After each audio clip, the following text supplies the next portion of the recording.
Hey, what's up, you guys? It's Bloody Jacob here to bring you my weekly review of Penny Dreadful. And this week's episode is Season 2, Episode 9, and Hell Itself, My Only Foe. Yep, got that right. But, yeah, so this week we have the penultimate episode of Season 2.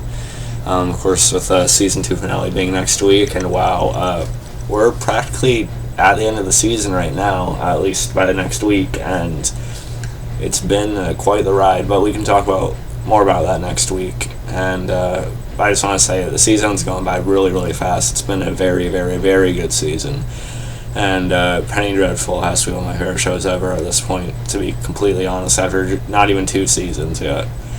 And yeah, so this week's episode, it was one of the most intense probably one of the most intense scenes out of anything I've seen, as well as it's definitely the most intense show I've ever seen, no question about it.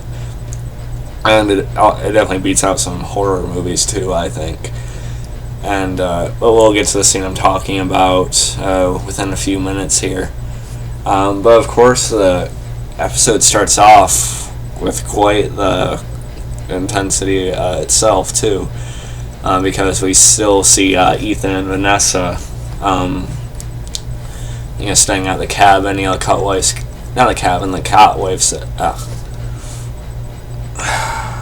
give me a second. Okay, I think we're good. Okay, Ethan and Vanessa are still staying at the Cotwife's cottage, and I didn't really expect much to happen here. I seen in the previews, obviously, Dr. Frankenstein stops by to, tell them what's going on with Sir Malcolm, that they need their help. But I didn't know that the guy who's been following Ethan around trying to lure him back to America would end up tracking him down there as well. And we get a very intense scene at gunpoint here. And, he pulls his gun out, then forces Vanessa to handcuff Ethan, and he's basically just saying he's going to take him back to America, and he's basically acting like a dick, let's just say that. And he says he can't decide if he's going to kill Vanessa before or after he can guess what. And Ethan is able to put up quite the fight with his hands cuffed behind his back. He bites him. He is able to overpower him with just his shoulders and stuff like that, which is pretty impressive. And even Vanessa gets in some really good shots here. She, of course, it's a guy who's obviously had some experience in killing people, so he's able to fight them both off for a few seconds. But finally, Ethan is stabbed in the shoulder, but the guy is finally killed, and Vanessa stabs him multiple times in the chest, and that is very, very awesome to see. And that's where the Vanessa part of my custom thumbnail comes from this week, and so I thought that was pretty awesome. Quite the opening scene, no question. And I was a little bit surprised that they killed the guy off just like that, though. I thought they were going to kind of prolong that a little bit. But then again, I guess it is nearing the finale at this point, so I shouldn't be overly surprised that they did that now. But let me let my cat out real quick, guys. I apologize. Wow, she wasn't at the door. She was clawing against my bed. Oh, sorry about that again. But yeah, I expect them to prolong that a little bit, and we didn't really learn much about who he actually was, just that he wanted to bring Ethan back to his father. And I think I know who his father is now, which is pretty awesome. Yeah, we'll get some more on Ethan in a little bit. But that was great as well. And we also see Ethan, once he and Vanessa arrive back, in the city, the detective confronts him again, so they take their walk. Ethan is questioned. What is my cat doing?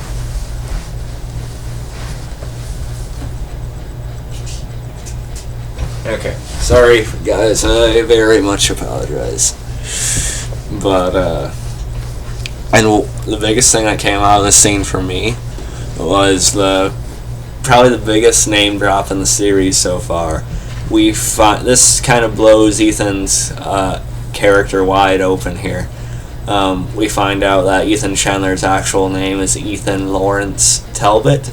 And if you're a fan of horror at all, or you've seen any like Wolfman movie ever, pretty much, you'll know that Lawrence Talbot is typically the main character name for the guy who is cursed in the Wolfman movies. And so that's a pretty good reveal there, I think. Because at first I thought Ethan was a completely original character who just took some nods from different werewolf characters who we've had over the time and stuff like that. But now we find out that Ethan is actually a version of the Lawrence Talbot character, which I think is very, very awesome. And now I know he's a version of the Lawrence Talbot character. I may have to say that he's the best version of the character I've seen. I'm very intrigued that this is a new version of that character, and I'm very excited to see what they're going to do with him now. And it's kind of awesome that the Wolfman actually gets to survive for a while too, so that's good. And he has, there's more to the character of the show too. He's the Hound of God, so he serves a greater importance to what the world is going to have to go against in the future of this series. So I really like that they added that to the character. Yes, it's still based off the Lawrence Talbot character, but the show's also made it their own at the same time. But I still consider, especially like a character like Vanessa, to be completely original for the series, which is amazing. And so I really like that name drop, and Ethan and Sam Bean have a bonding moment. They have a couple bonding moments in this episode, which was pretty nice to see. But that doesn't end so well at the end of the episode, but we'll get to that in a few moments. And Ethan tells Sam Bean that he considers him among his very few friends he's ever made. And Sam Bean promises to lock him in that cellar again tonight like they did in the previous episode. And Vanessa is also pretty set on just like marching right up to Evelyn's castle, like Dr. Frankenstein calls it, the witch's castle. But of course, the rest of the characters are sort of cautioning her against that, because they say the witches are more powerful it nears the night. And of course Ethan's not is kind of hesitant to go because it's a full moon tonight, and that night, again, I'm not the most verbally skilled person on YouTube, no question about that. I apologize for my stumbling and my stuttering and my rambling, everything like that. But of course Ethan's reluctant to go, or hesitant to go, because of him turning into a werewolf that night. But when Vanessa ends up going alone herself anyway, of course Ethan is pushed to act despite that. He's willing to turn to a werewolf there if it means being able to try and save Vanessa and Sir Malcolm, but particularly Vanessa now. And we see a scene between him and Hecate. Hecate telling him that she knows he's the Hound of God, she knows he's a werewolf, and she's trying to of course the daughter of Evelyn, one of the daughters, and of course she's trying to pull him over to the other side and make him sort of like Lucifer's hound, what I mean, sort of turn him into like a weapon that Lucifer can use when he tries to take the earth. And Ethan sort of acknowledges that that's what he could be, and then Hecate kind of kisses him, but I think that's going to end up biting Hecate in the ass next week. Obviously I don't think Ethan's going to go down that road completely. He may play along, but I don't think he's going to turn into a villain or anything like that. So, but it's still an interesting scene nonetheless. And Ethan, Sam Bean, Lyle, and Dr. Frankenstein all head over to the witch's castle. And before we talk about what happens there, we also had some stuff going on with the creature this week and Lily. And what happened with Lily is that she sort of shows more of who she showed herself as to the creature, to Dorian. And Dorian is, pretty shocked by how she's changed too, and because he is able to recognize her as Brona Croft. Finally, someone recognizes her as Brona. I don't know how Vanessa didn't, but we can just let that one go because the show is brilliant otherwise. Lily sort of realizes that Dorian has this power about him too. She figures him out very, very quickly. And because of how quickly she was able to put the pieces together about him, I'm just wondering how much power she can actually have, you know what I mean? How intelligent is she? And, so she as her and Dorian are, about to have sex, she bites a part of his ear off and tells him to go heal because she wants to see his power. She wants to see his immortality. And, of course, he is immortal, minus what we all know is the key to ending the Dorian Gray legend. But I'm sure we'll see that within a few seasons. And, so there's that. It's pretty odd, it's kind of weird, but it's good to see that Dorian's involved with a more relevant storyline compared to the earlier part of the season. And I do think Billie Piper does a really good job in the role of Lily/Brona here. And, so we also see the creature at the wax museum, and, he again talks to the owner's blind daughter, and, she wants to, she says her father's working on something she's not even letting her work on herself, which is odd, apparently. And so she gets the creature to, walk her down there and see what, supposedly tell her what he sees. But she ends up luring him to this cage and locking him in there.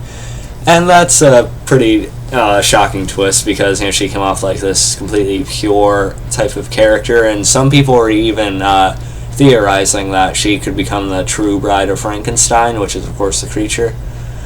But obviously that's not going to happen now. I completely doubt it.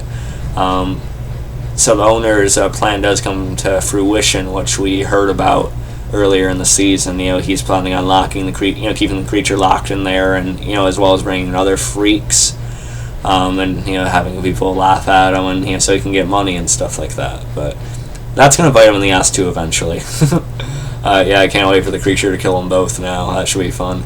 Hopefully it happens in the finale next week, but we'll see. There's going to be a lot going on anyway, so we'll see what happens. And, also, of course, Ethan, Sam Bean, and Dr. Frankenstein and Lyle all arrive at the castle as Vanessa is walking through it with Evelyn. It's kind of wanting Vanessa just to, attack her right away, but that probably wouldn't have gone so well. So she was just, getting the lay of the land and trying to see what everything there is about. As well as she has her heart and mind set on finding Sir Malcolm. But before she's able to see him, Evelyn takes her to this room where she keeps all the live puppets. My cat gets really, really weird at night. But she sees the room of puppets, which we've been seeing all season. She sees the one of herself, and the eyes actually start to move. Then you hear a voice come out of it, which is pretty, freaky, of course. But of course, that's part of Evelyn's power.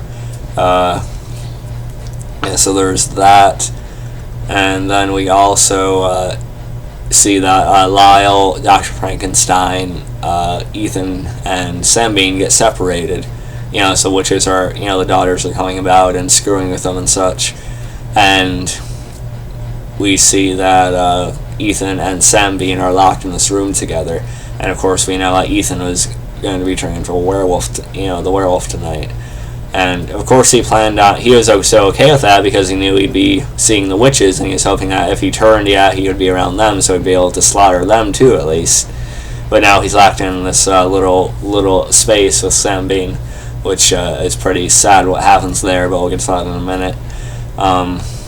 Lyle is also cornered by one of the daughters, and Dr. Frankenstein finds the room which Sir Malcolm is being kept in. Sir Malcolm's still being tortured by the nightmares and the nightmarish visions of his deceased son, Peter, and then he's also seeing Nina and his former wife and stuff like that committed suicide this season because of Evelyn. And once Dr. Frankenstein enters the room, he is tortured by visions himself. He sees the creature, he sees Lily, of course, and he also sees Proteus, which who we haven't seen since season 1, since the creature killed him. So Dr. Frankenstein is tortured by all of his creations, which is, pretty twisted. And also what happens at the end is a pretty sad thing, but not completely unexpected, not completely unfitting for the conversation Ethan and Sam Bean had earlier in the episode. Ethan's trying to pull a bullet in his head at first, but Sam Bean stops him, saying he's the Hound of God, he's supposed to serve this great purpose, and he can't allow him to die, and he is just a mere man, so let him die in order for the Hound of God to live. And Sam Bean is completely selfless in that act. He's seeing the bigger picture. And before, I'll just say it, Sam Bean dies in this episode. We don't see 100%, but it's pretty obvious with what happens that he dies. And some people are probably upset about that. I can definitely see why.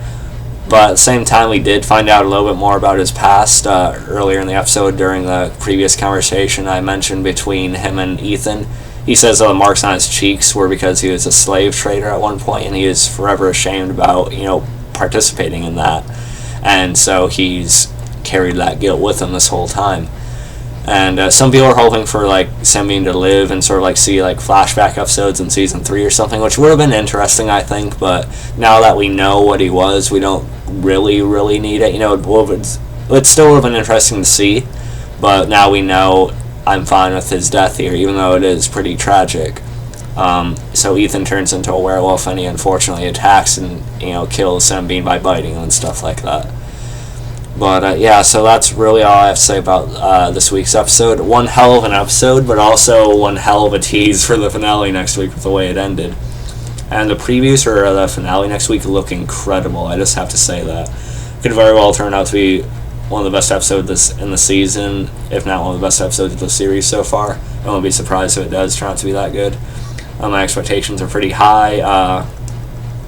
Shit's gonna hit the fan next week, no question about it.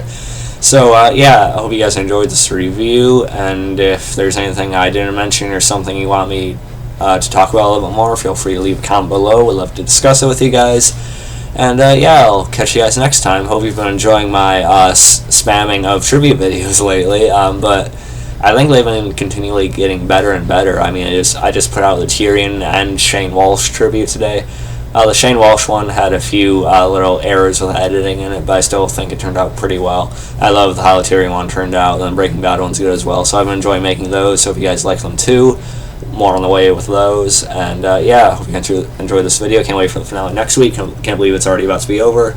And catch you guys next time. And peace.